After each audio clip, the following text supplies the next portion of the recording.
ఒక అడవిలో బ్లూబర్డ్ చెప్పుల షాపు పెట్టింది. నెల రోజులు గడుస్తున్నా ఒక్కరు కూడా కొనడానికి రాలేదు. ఎవరినైనా కొనమని అడిగితే ఇలా అంటున్నారు. మిస్టర్ మౌస్, మా దగ్గర ఉన్న చెప్పులు చాలా మంచివి. అంతేకాదు మీకు చాలా సౌకర్యవంతంగా కూడా ఉంటాయి. ఒక్క జత కొనండి ప్లీజ్. నాకెందుకు చెప్పులు? సర్రున మండే ఎండలైనా కసుక్కున దిగే ముళ్ళైనా నన్ను ఏమీ చేయలే. నాకు అవసరం లేదు. పింకీ ఆంటీ, ఒక జత చెప్పులు కొంటారా ప్లీజ్? ఏమిటి చెప్పులా?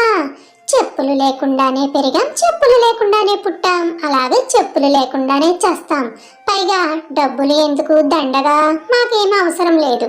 అలా ఏదో ఒకటి అంటూ అక్కడి నుండి వెళ్ళిపోయేవి. దీంతో బ్లూబర్డ్ షాపు నడపడానికి కావలసినంత డబ్బు కూడా రావడం లేదని చాలా దిగులుగా ఉంది. ఒకరోజు అక్కడికి ఒక కాకి వచ్చింది. అది చాలా తెలివైనది. వ్యాపారం సరిగా జరగడం లేదని తెలుసుకొని అది ఇలా అంది.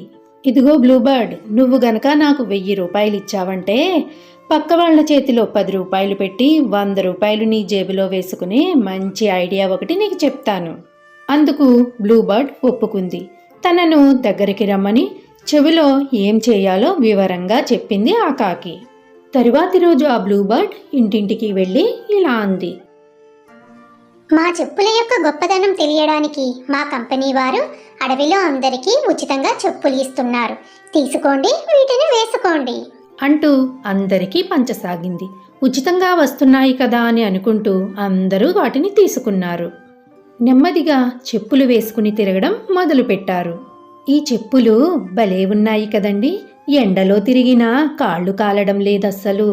అంతేకాదు కాళ్ళకి మట్టి బురద కూడా అంటుకోవట్లేదు. పింకీ, నేను పొదల్లోకి వెళ్ళినా నా కాళ్లకు ఈ చెప్పులు ఉండడం వల్ల ముళ్ళు అస్సలు దిగడం లేదు. ఇవి చాలా సౌకర్యవంతంగా ఉన్నాయి.